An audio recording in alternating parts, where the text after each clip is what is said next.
A very warm welcome to you. It's always a pleasure to have you join us on the program each week.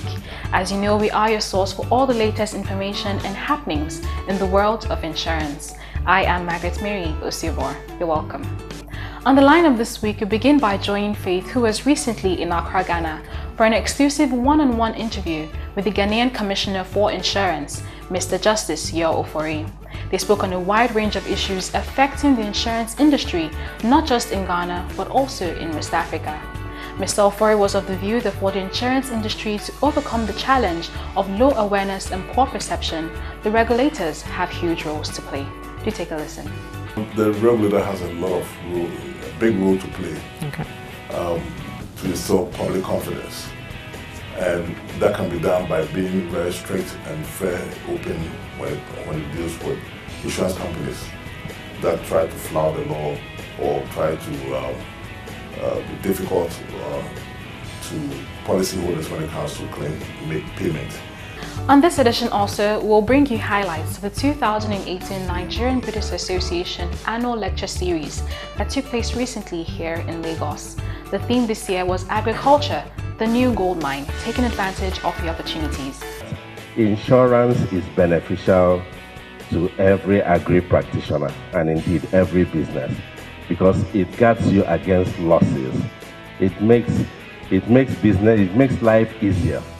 Insurance is not an extra cost because that's what some people actually think about insurance. That's an extra cost to my business.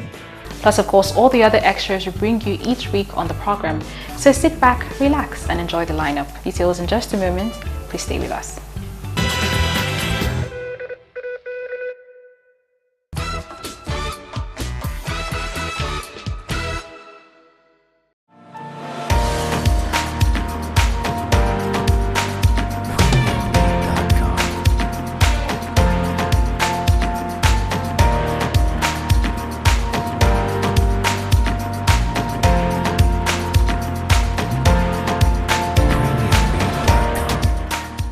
A very warm welcome to you. It's a pleasure to have you join us on the set of Almond Finance and Wealth Reports this week. It's indeed my pleasure and honor and privilege to have my guest, not have him or him have me in his office for this exclusive interview. I'm talking about no other than the Commissioner for Insurance Ghana, Mr. Justice Yor Ofori. A man, I must say, whose name matches his office. When you are a regulator and your name is Justice, what more can you ask for? Thank you so very much, sir, for joining us. Thank you very much. Thank you. Let's go straight to have an overview of the Ghanaian insurance industry. Now, global players have forecasted a 23 growth rate for the insurance market in Ghana in 2018. They are looking at Ghana as a strategic market for growth. What would you say is responsible for this positivism in the insurance industry in Ghana? Well, first I would say maybe because of political stability, good economic prospects, and a strong regulatory regime. I think I'll take those three issues as being probably the engineer behind this growth. Okay, now, oftentimes when an industry or a particular sector is on a positive growth path, the regulators must be doing something right to put players on the right path of growth. Now, would you say the industry in Ghana is where it should be right now, regulation-wise? And if no, what are those areas of your focus, given that you just took on this national assignment? Yeah, I think although we are on track, we could have done better than what we're doing right now. We realize that there's much to be done when it comes to insurance penetration. Our current penetration level is below 2%, which we think is not good.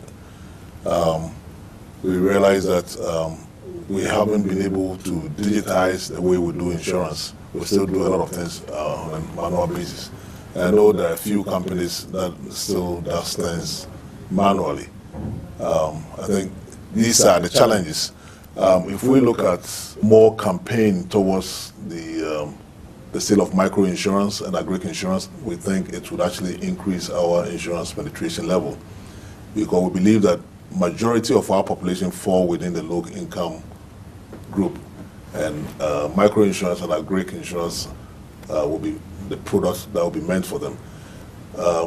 Despite that, in Africa, apart from South Africa, Ghana is the second country that has been able to make insurance very much accessible to the population.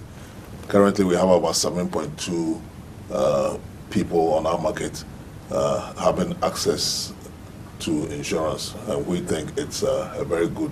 How were you able to achieve that? Because that seems to be a lot of problem for especially countries within the West Africa. Yeah, we were able to achieve this through a micro insurance regime. So we currently have a micro insurance framework that guides the sale operations of micro insurance.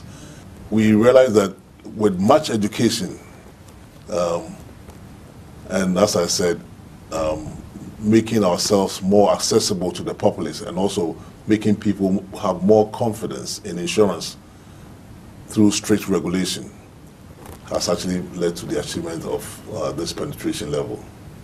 Okay, now recently I had an interaction with the professor of insurance and risk management, and part of what he said to me was that for microinsurance to really develop, especially in West Africa, so to speak, where you have a high level of people living within below the poverty line, that governments would need to come into microinsurance by way of subsidy or some kind of support to encourage players or investors to go into the microinsurance space, because it's not a business sector that you're going to put in money as an investor and you expect to get returns on investment maybe in the next 1 year or 2 years or thereabouts. I just need your thoughts on that. Do you really think that governments would need a buy-in for microinsurance to really develop rapidly in West Africa?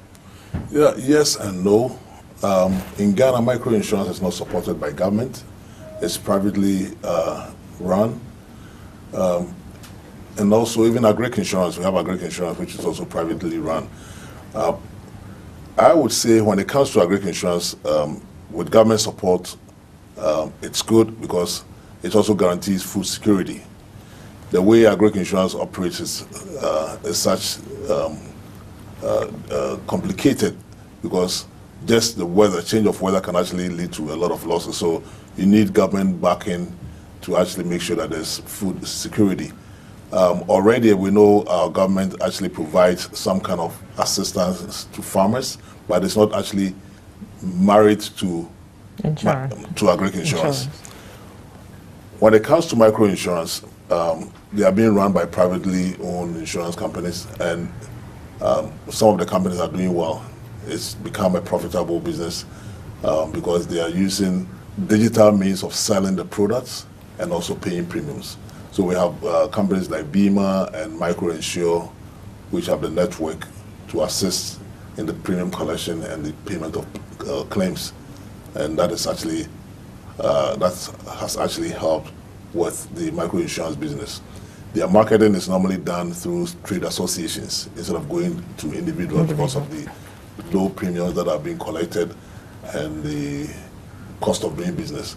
Most insurance companies don't want to get in because of the small premiums. But if you have the technology from these telcos, you should be doing well. Okay, Commissioner, talking about telcos, we do know that in East Africa, for example, places like Kenya, it's actually the telcos that have driven, micro-insurance. But oftentimes when you sample the opinion of underwriters in West Africa and some other places, they'll tell you going the route of the telcos, it's expensive. That's one. Then two, how do you go around the issues of regulation? Because if you're going through the route of the telcos, you're bringing two different bodies together, so to speak. You have your office as the regulator for the insurance industry, and of course you have another body regulating the telecoms industry. So how do you marry that? And talking about expensive, how do people play in that space? Yeah, there's always the potential for conflict, but we don't see the telcos as insurers. They are not insurers. The policies are owned by traditional insurance companies, and these companies with the technical know-how helps them to sell the insurance and to pay claims. So it's like a means of doing business. Okay. Yeah, the insurance companies are trying to sell their products to the needy through those who have the technology.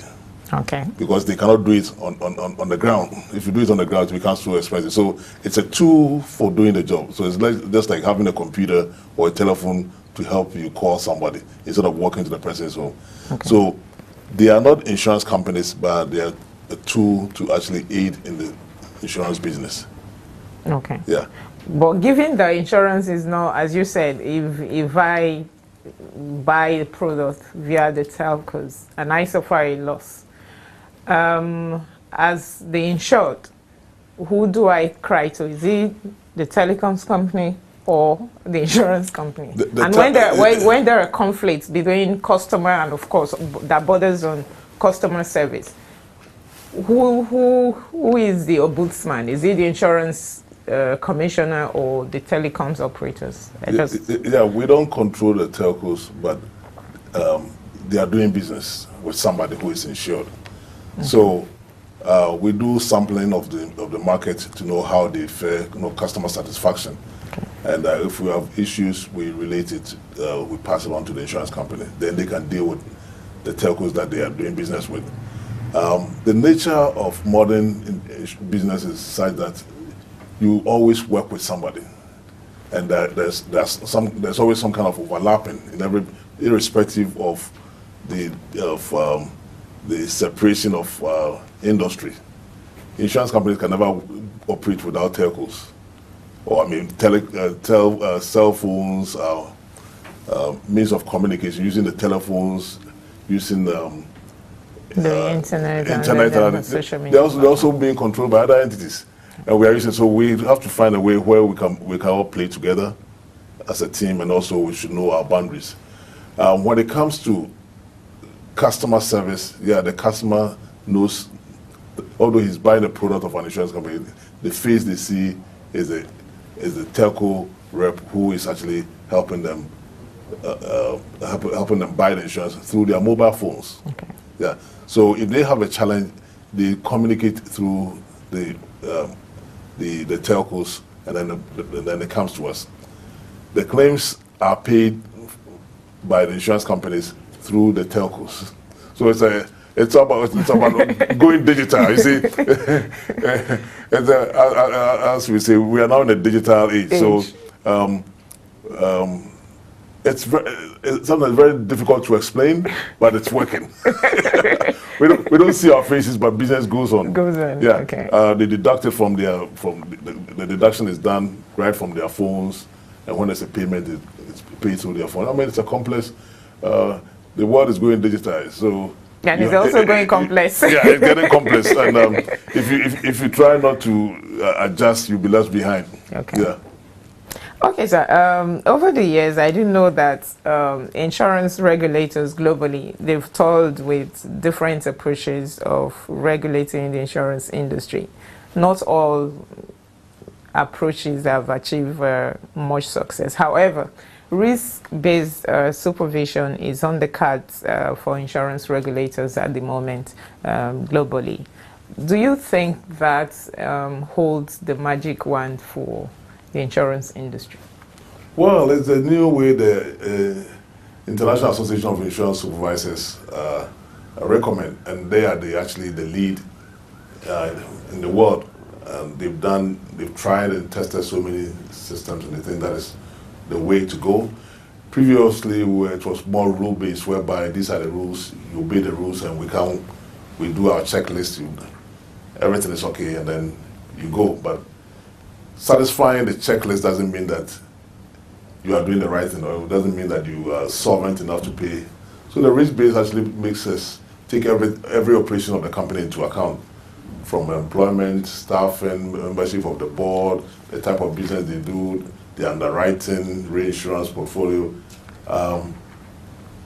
I think it's the right way to go, but it's also complicated. And it's also difficult. Okay, why do you say that? Yeah, because there are so many issues involved. There's no one way of deciding that. We cannot say you're going to decide on a company's risk level just based on maybe minimum capital. You can have you can satisfy the minimum capital, but there are other things that we need to look or investigate to make sure that actually you will be able to be solvent should there be a loss. So it's a good idea, but it's something that is always ongoing. Throughout the licensing period, you have to make sure that you are satisfying the minimum requirement. And so risk-based is always it's something that is a never-ending process. That is how I see it. You can be risk-based today, you can take a decision tomorrow that can actually turn everything all down altogether. But it has been compared to the rule-based, and everybody sees that risk-based supervision is the best. But I think we in the third world, although we are proud, we're trying to implement it, we are a little behind because maybe we don't have the right mechanisms to put things in place. We have a different culture, I don't know. And people are also not ready to accept change easily. It takes them a little while to actually adapt to the change. So sometimes we need a paradigm shift to be more proactive.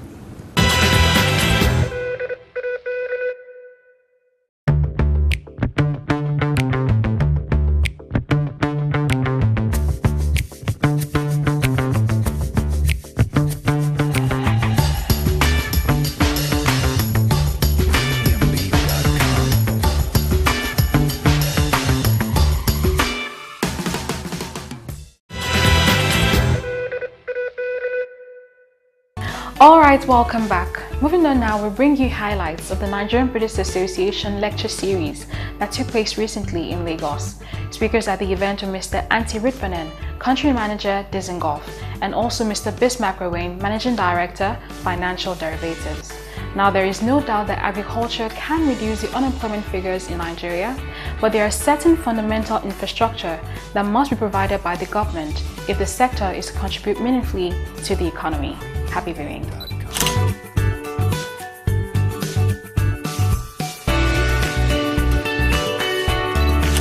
The Nigeria-Britain Association, NBA, was formed in Nigeria in 1969 as a corresponding association now known as the British Nigeria Education Trust, which is based in the UK and has His Royal Highness Prince Philip, the Duke of Edinburgh, as its patron.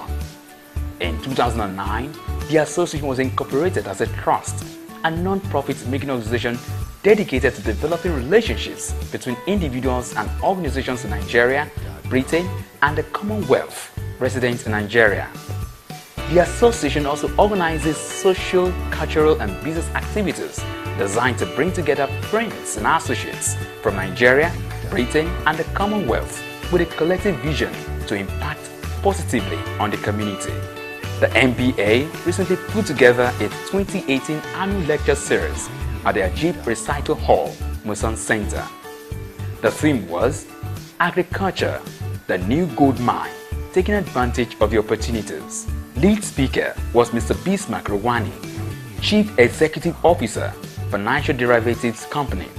Welcoming participants to the lecture, the President of the Nigerian Britain Association, Mr. Fumi Onobolu, said that although the entry point into the agric value chain is not that difficult, food is still very expensive. Whichever way we look at it, 180 million people have to be fed. They are not being properly fed at this time, and food is still very expensive. The entry barriers to agriculture is probably not as high as in many places. Delivering the theme of the lecture, Agriculture, the New Gold Mine, taking advantage of the opportunities. The lead speaker, Mr. Rwani, said that during the recession, agriculture performed positively because it's not dependent on foreign exchange.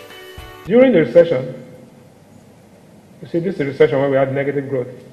Agriculture continued to perform positively for two reasons. One, because it's not dependent on foreign exchange. Two, because it responds to foreign exchange. In other words, because imports were expensive, people grew more.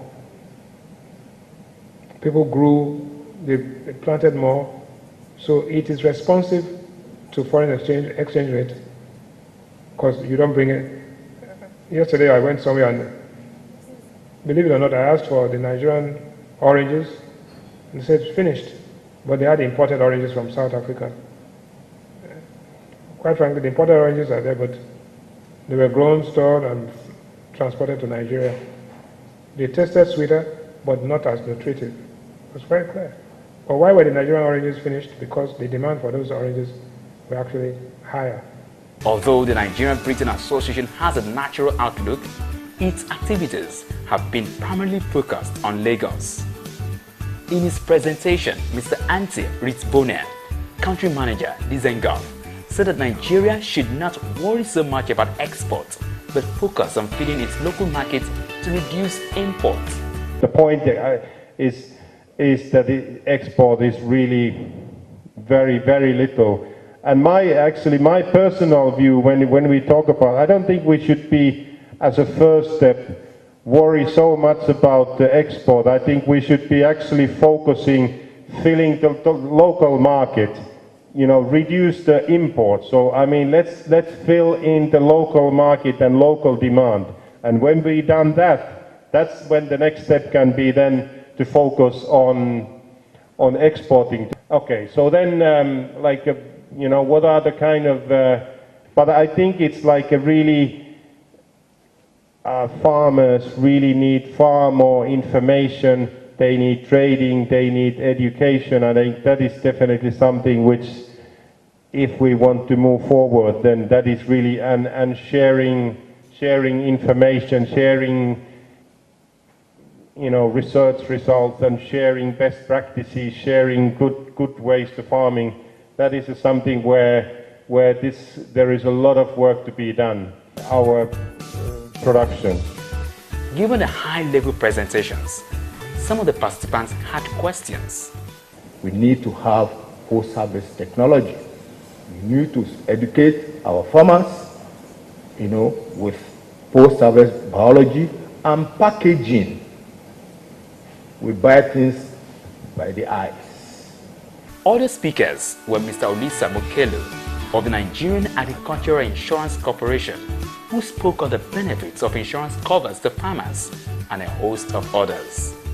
The Nigerian Britain Association is putting in place a long-term business plan to expand to the 36 states in the country and beyond Nigeria.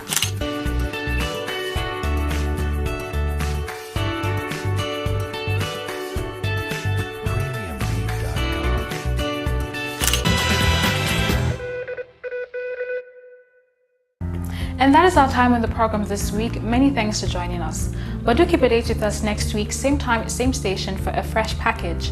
In the meantime, feel free as always to connect with us on all our social media platforms.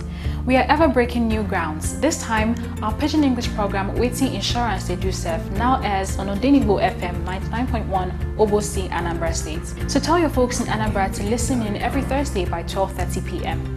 Now for those in Lagos, you can also join us live on Niger FM 102.7 every Wednesday by 9:45 a.m. My name is Margaret Mary Osiobor. Until next time, from the entire crew, it's goodbye.